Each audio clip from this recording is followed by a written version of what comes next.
మార్కాపురం జిల్లాలో ప్రభుత్వ పాఠశాల భవనం కోసం విద్యార్థులు వారి తల్లిదండ్రులు కలెక్టరేట్ను ఆశ్రయించారు. మార్కాపురంలోని సుందరయ్య కాలనీలో ఉన్న ప్రభుత్వ పాఠశాలకు శాశ్వత భవనం నిర్మించాలని డిమాండ్ చేస్తూ విద్యార్థులతో కలిసి తల్లిదండ్రులు కలెక్టరేట్ ఆవరణలో సోమవారం నిరసన చేపట్టారు. ప్రస్తుతం రేకుల బెంబేలతో నిర్మించిన తాత్కాలిక భవనంలో 63 మంది చిన్నారులు చదువుకుంటున్నారని, వర్షం పడితే గదిలోనే భయాందోళన మధ్య ఉండాల్సిన పరిస్థితి ఏర్పడుతోందని వారు ఆవేదన వ్యక్తం చేశారు. ఎప్పుడు కూలిపోతుందోనన్న భయంతో పిల్లలను బడికి పంపుతున్నామని తల్లిదండ్రులు చెబుతున్నారు. చిన్నారులు కూడా భయంతోనే పాఠశాలకు వెళ్తున్నామని వాపోయారు. వెంటనే జిల్లా కలెక్టర్ ప్రత్యేక చొరవ తీసుకుని నూతన పాఠశాల భవన నిర్మాణానికి చర్యలు చేపట్టాలని విద్యార్థులు తల్లిదండ్రులు విజ్ఞప్తి చేస్తున్నారు.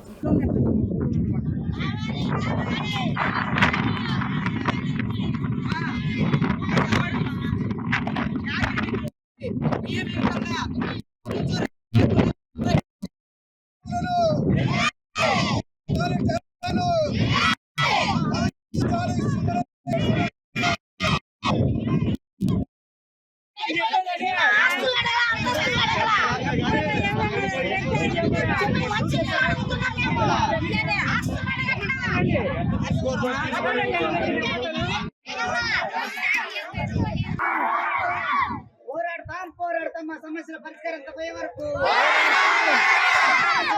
సమస్యలను వెంటనే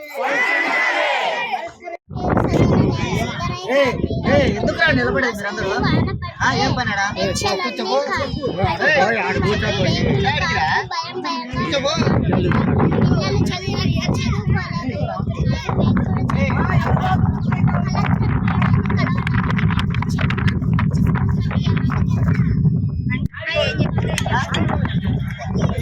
మాట్లాడు.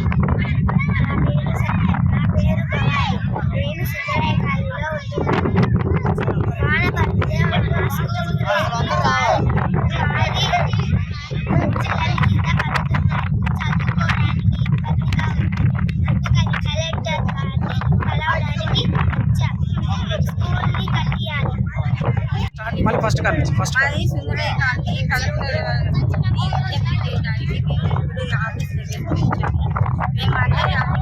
అధికారులని కలిసినా కూడా మా సమస్యలు పరిష్కారానికి రోజు ముందుకు రావడంతో కలెక్టర్గా మీరు చర్య తీసుకొని మా పిల్లలకి స్కూలు, మాకు కాలనీలో నీటి కుళాయిల వసతి మరియు శ్మశానానికి హద్దులు మాకు ఏర్పాటు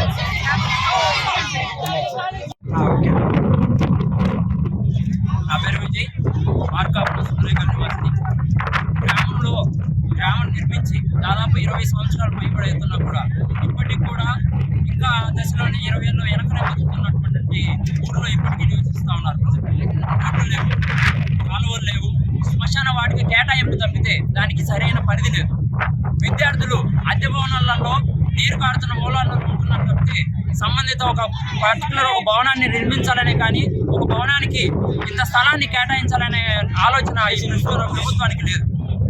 అలాగనే కాక ఎన్ని ప్రభుత్వాలు వచ్చి మారుతూ ఉన్నా పోతూ ఉన్నా కానీ సమస్యలు తీరుస్తాము, సమస్యలు పరిష్కరిస్తామని చెప్పి హామీలు ఇచ్చిపోవడం తప్పితే ఒక్క సమస్య ఇప్పుడు పూర్తయింది లేదు.